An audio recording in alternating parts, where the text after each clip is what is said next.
ce matin, nous sommes toujours dans l'esprit de Pentecôte et je voudrais que vous me permettiez que nous abordions le thème suivant. À l'instar des apôtres, faisons l'expérience du véritable baptême du Saint-Esprit. Alléluia. Je répète, à l'instar des apôtres, faisons l'expérience du véritable baptême du Saint-Esprit.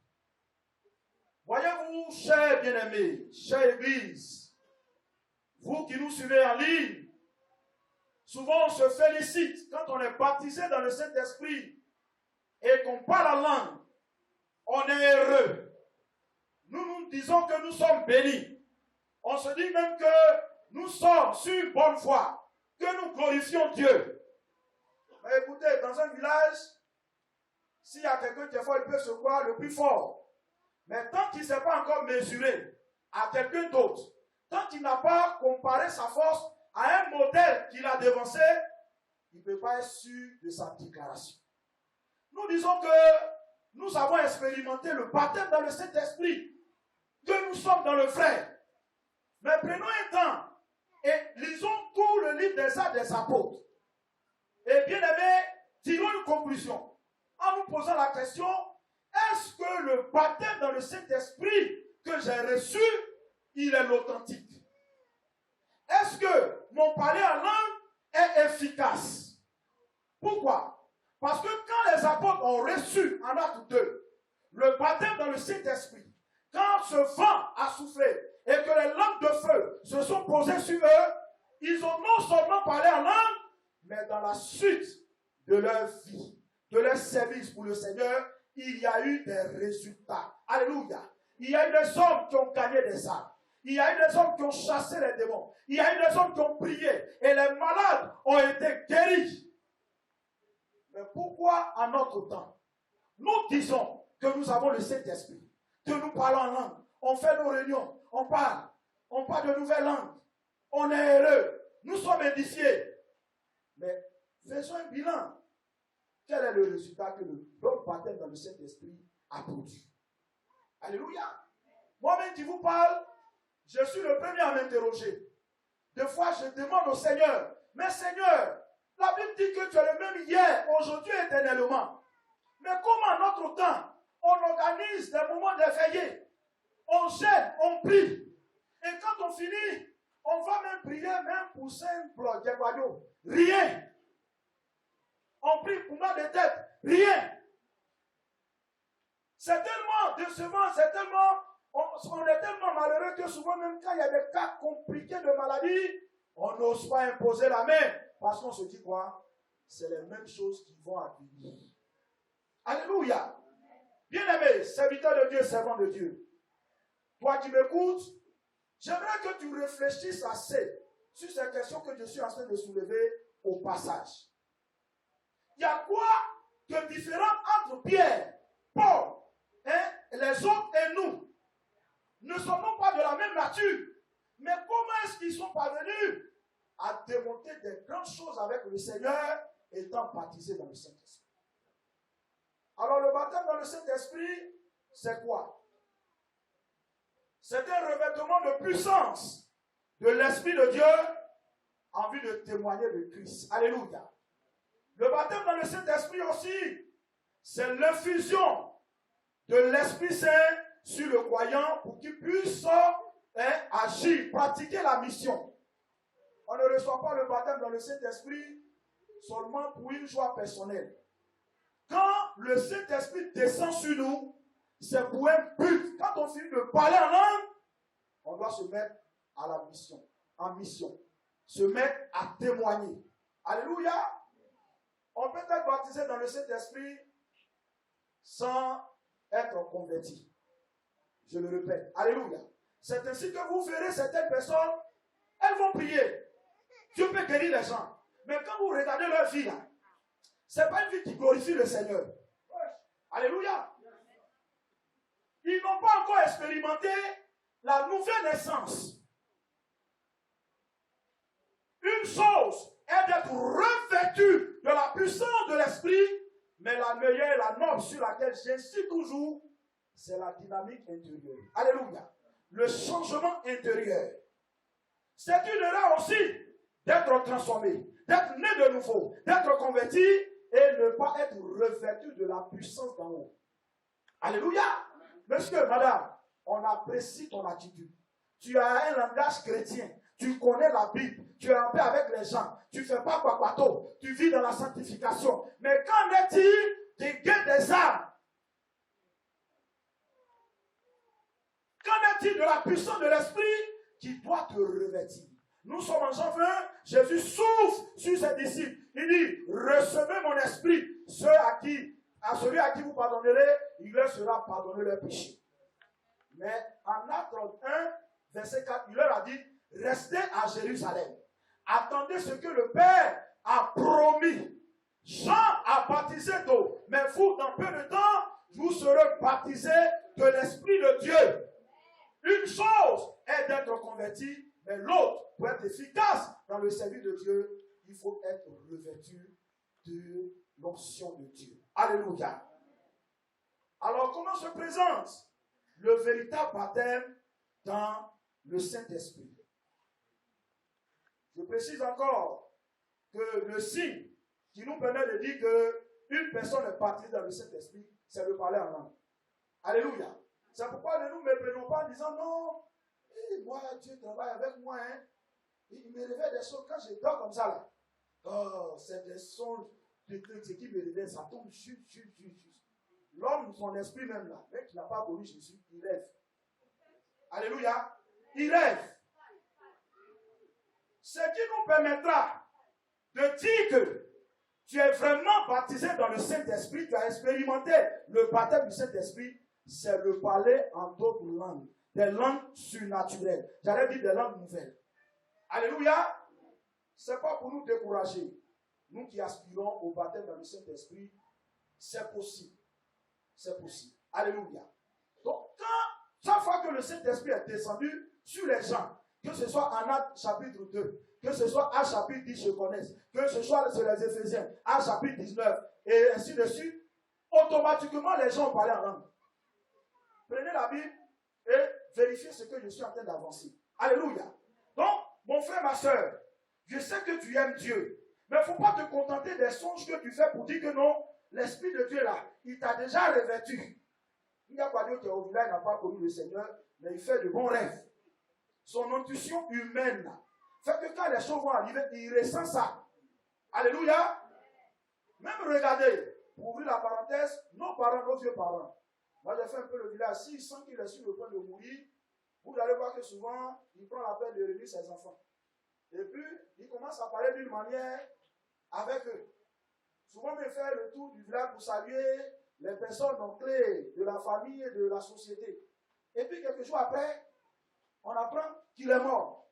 Qu'est-ce que les gens disent? Ah, donc le monsieur là, comme il savait qu'il allait partir là, c'est pourquoi il a fait ça. C'est l'intuition qui est en l'homme qui fait ça. Ça peut ne pas être l'œuvre du Saint-Esprit. Ce qui nous donne de vérifier le baptême dans le Saint-Esprit, c'est le parler en d'autres langues. Est-ce que nous sommes d'accord? Si tu es d'accord, acclame le Seigneur. Alléluia. Que Dieu nous bénisse. Alors, le baptême, le véritable baptême du Saint-Esprit se présente comment? Je vais vous annoncer, si possible, 6 signes. 6 signes. Si nous voyons que le temps est en train d'avancer, nous n'allons pas terminer. Alléluia. Le véritable baptême dans le Saint-Esprit a poussé un témoignage systématique et puissant du Christ. Alléluia. Regardez dans la Bible, en Actes chapitre 9, les hommes de l'apôtre Paul. La Bible déclare que quand Ananias est parti lui imposer les mains et que le Saint-Esprit est descendu sur lui, quand il a eu un peu de force, Paul a commencé à faire quoi? Il a commencé à parler de Jésus. Il a commencé à témoigner. Peut-être que cet exemple est moins, mais faisons-en avec Pierre, le jour de la Pentecôte. Quand Pierre a fini de parler en langue, la Bible dit quoi? Il s'est présenté devant la multitude, y compris le Sanhédrin. Et Pierre, sur le champ, a commencé à témoigner de Christ. Mais aujourd'hui, revoyons-nous se rassemble, on fait des séances de baptême dans le Saint-Esprit. Les gens sont remplis. On parle en langue, on parle. On donne prophétie. Mais quand on sort, on fait la bouche. On ne parle pas de Jésus-Christ. Alléluia. Toi qui m'écoutes, qui parles en langue, est-ce que tu parles de Jésus-Christ aux âmes perdues? Le revêtement de puissance est sur toi là. Mais va, rends-toi au marché, dans ton lieu de service, quand tu es avec tes amis, pour leur dire, regarde, Jésus-Christ est venu, il est mort, il est ressuscité. Si tu crois en lui, tu auras la vie éternelle. C'est le but du baptême dans le Saint-Esprit. Mais on prie, on sort, évangélisation, zéro. Alléluia. Mon souhait, c'est que le Seigneur nous fasse pénétrer par sa parole. Par sa parole. Parce qu'il aura un compte rendu que nous devons faire au Seigneur. Étant chrétiens, nous qui avons reçu la puissance du Saint-Esprit, on a gagné combien d'âmes? Tu diras, mais Seigneur, j'ai prophétisé. La prophétie est importante, mais comparée au salut des âmes, elle a une position inférieure. Alléluia. Je répète, la prophétie est importante. Les dons sont importants. Mais quand on rassemble les dons et puis on compare au salut des âmes, le salut des âmes brille. Alléluia. C'est pourquoi nous devons sortir, aller sur toutes les artères de Soukoubeu, dans les campements, dans les hameaux, parce que la puissance du Saint-Esprit est sur nous. Jésus nous a visités, nous a touchés, et ce que nous avons reçu, nous devons annoncer. Les gens voient Pierre et Jean. Il dit, mais on vous défend de prêcher au nom, d'enseigner au nom de Jésus-Christ. Il leur dit, nous ne pouvons pas parler de ce que nous avons vu. Quand on a vu, on a touché la puissance de Dieu, le résultat automatique, c'est d'annoncer. Si tu es d'accord avec moi, lève la main comme ça. Alléluia. Aujourd'hui, l'évangélisation est abandonnée entre les mains du clergé. Je veux dire que des pasteurs, des prophètes, des docteurs, c'est eux qui n'ont qu'à faire. Mais sur ton lieu de travail, tu peux gagner des âmes. Est un instrument que le Seigneur utilise. Dans l'histoire des assemblées de Dieu, il y a un nommé français, du nom d'Anatole Nedelec. Nedelec est affecté en son temps à la mairie d'Adjamé. Il était un administrateur. Mais le monsieur a utilisé sa position et par lui, l'église des assemblées de Dieu est née à Adjamé. Aujourd'hui, quand on ne peut pas compter l'histoire des assemblées de Dieu de Côte d'Ivoire sans Anatole Nedelec. Jamais. Dieu veut faire de toi un pivot, une pièce centrale sur ton lieu de travail. Tu dois évangéliser, parler de Jésus, parce que la puissance est sur toi. Quand le Saint-Esprit descend sur nous, il y a un zèle qui naît. On veut s'asseoir, mais on ne peut pas. On veut se taire, mais ça bouge. La Bible dit, l'Éternel a parlé, qui le prophétiserait? Quand Dieu te touche, il y a une action systématique. Alléluia. Il y a une action systématique. Je ne sais pas pourquoi le Seigneur me permet d'insister sur l'évangélisation dans nos lieux de service. Aujourd'hui, à cause du mauvais témoignage, on ne peut plus ouvrir la bouche. Le Saint-Esprit nous pousse. Mais on dit, avec le langage que je parle avec eux, je tiens avec eux là, eux-mêmes ne me voient pas comme chrétien. Mais comment toi-même tu termines dans une prison? Mais je prie ce matin que le Saint-Esprit te fasse sortir de cette prison dans le nom de Jésus. Et que si tu retournes, tu sois capable de prêcher Jésus-Christ, mort, ressuscité, vivant, et tu reviendras nous chercher. Alléluia. Un témoignage systématique et puissant. Quand nous parlons de témoignage puissant, je veux dire que ce témoignage est accompagné de signes. Alléluia. Prenons avec moi, bien-aimés, prenez Actes 2, versets 37 et 41. Alléluia. Nous n'allons pas le lire, mais regardez, je vais résumer. Pour gagner un temps. Pierre prend la parole. Il parle de Jésus, il présente Jésus. Et la Bible dit quoi? Tous ceux qui ont écouté Pierre ont eu le cœur vivement touché. Alléluia. Leur cœur a été vivement touché. Et à la suite, quel est le résultat? Environ 3000 personnes se donnent au Seigneur. Je suis en train d'annoncer à quelqu'un que quand le Saint-Esprit vient sur toi, qu'il te revêt de sa puissance, les paroles que tu fais sortir peuvent être, comme tu es en train de balbutier, mais elles sont puissantes. Elles touchent les cœurs. Tu dis non, je suis en train de tutuber en rendant témoignage, mais dans tutuber là même là, le Saint-Esprit prend ça et puis rend ça puissant, de sorte que ça pénètre même le cœur le plus intérieur. Avant la Pentecôte, Pierre ne pouvait pas avoir des paroles, j'allais dire influence, des paroles qui allaient avoir un degré d'influence sur le cœur des gens. Mais quand la puissance du Saint-Esprit est venue sur lui là, trembler devant femme a disparu.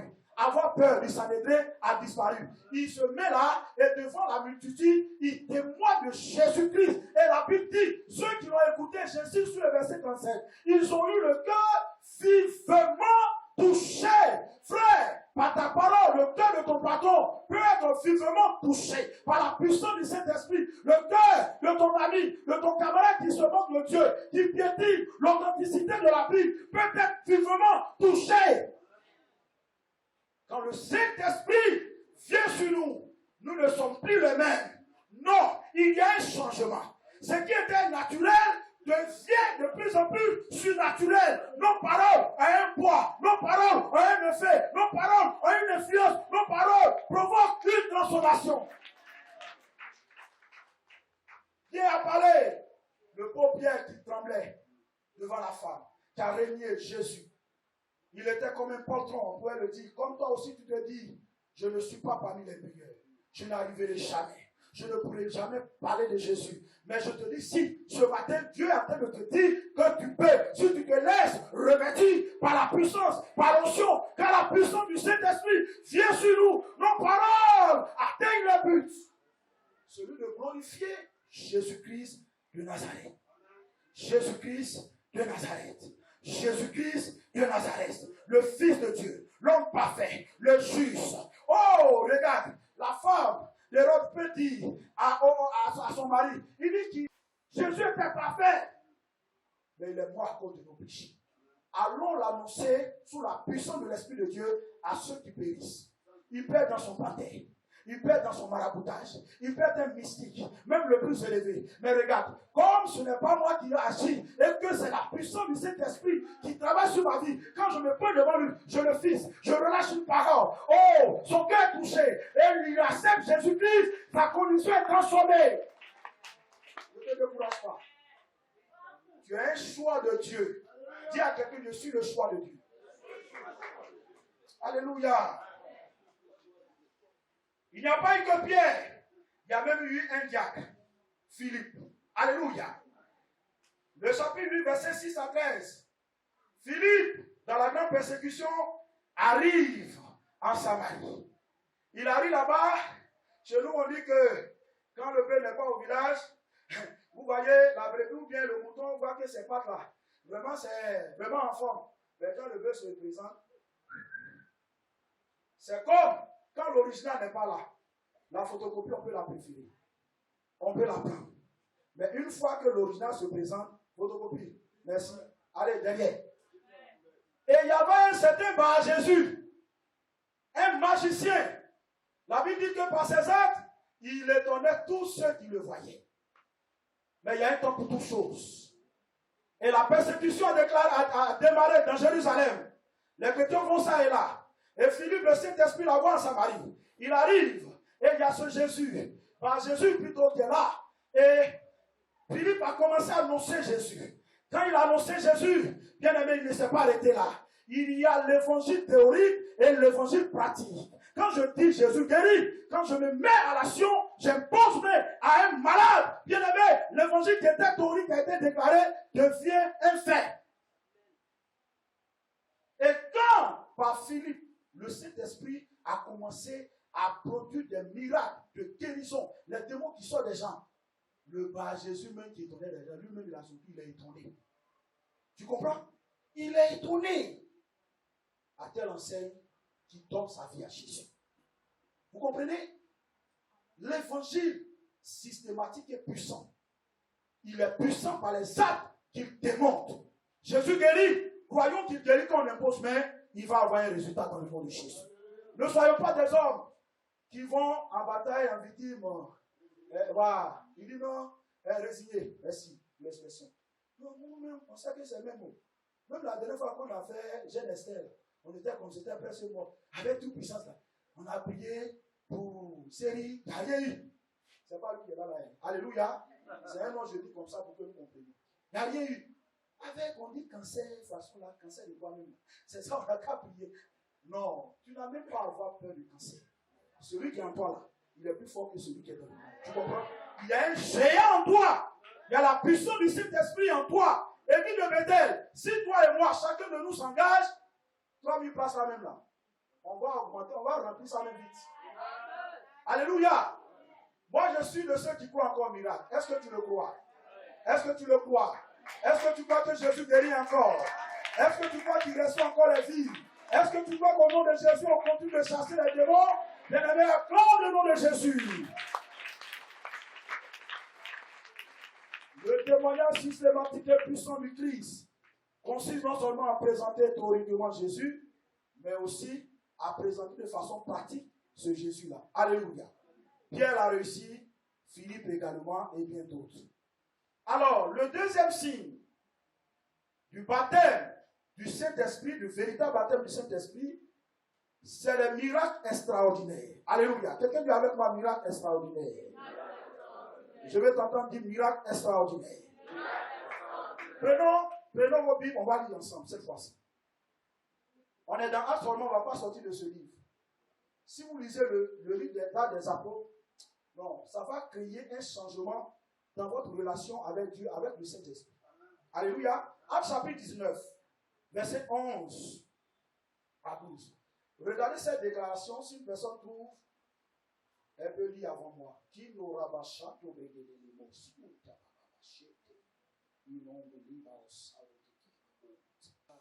Cela dura, au verset 10, 2 ans. De sorte que tous ceux qui habitaient l'Asie, juifs et grecs, entendirent la parole du Seigneur. Paul annonçait la parole du Seigneur. Verset 11. Et Dieu faisait des miracles, quoi? Extraordinaires. Par qui? Par les mains de Paul. Verset 12, le fait étonnant. Au point même qu'on appliquait sur les malades des linges ou des mouchoirs qui avaient touché son corps. Et les maladies les quittaient. Et les esprits malins sortaient. Ça, c'est l'extraordinaire. Alléluia. Dieu n'a pas changé. Jésus n'a pas changé. Ses promesses sont oui et amen. Il a dit dans Jean 5, verset 38, il dit celui qui croira en moi, des fleuves d'eau vive sortiront de son sein. Et la Bible dit, il parlait du Saint-Esprit qui allait venir parce qu'il n'était pas encore monté. N'avons-nous pas cru en Jésus-Christ de Nazareth comme notre Seigneur et Sauveur? Si nous avons cru, où sont ces eaux vives qui allaient déborder de nous? Où se présentent-elles? Les eaux vives qui dénotent la puissance du Saint-Esprit. J'avais peur en son temps. J'avais commencé. Et puis le Saint-Esprit me dit non, je vais t'utiliser. Je ne croyais pas à ça. Hein. Il dit, ah, Dieu, il faut laisser moi-même là. Si tu veux. Dieu, quand il a décidé là, il a décidé, hein, je peux travailler et puis te servir en même temps. Là, un marché quoi. J'ai négocié un marché avec le Seigneur. Le Seigneur dit non, non, non, non. Je suis désolé. Je t'ai appelé en plein temps. Et quand je disais, mais est-ce que de la manière que Dieu utilise les hommes de Dieu, comme ça je vois ceci, il y avait un frère dans notre assemblée qui était beaucoup utilisé. Est-ce que le Seigneur dit calme-toi? Et un jour, à une réunion de AOC, on m'a appelé, on dit qu'il faut aller faire exhortation. Souvent, quand on te surprend comme ça, là, ça fait partie du plan de Dieu aussi. Hein. C'est que Dieu veut se glorifier. Je titubais, mais quand on a engagé la prière, mouvement d'esprit. Et puis le Saint-Esprit me dit, je demande ça pour que tu puisses croire, pour renforcer ta foi. Pour ne pas que tu te négliges. Que tu changes ta manière de te voir toi-même. Je t'ai choisi. Pour ce témoignage, je vais atteindre un cœur.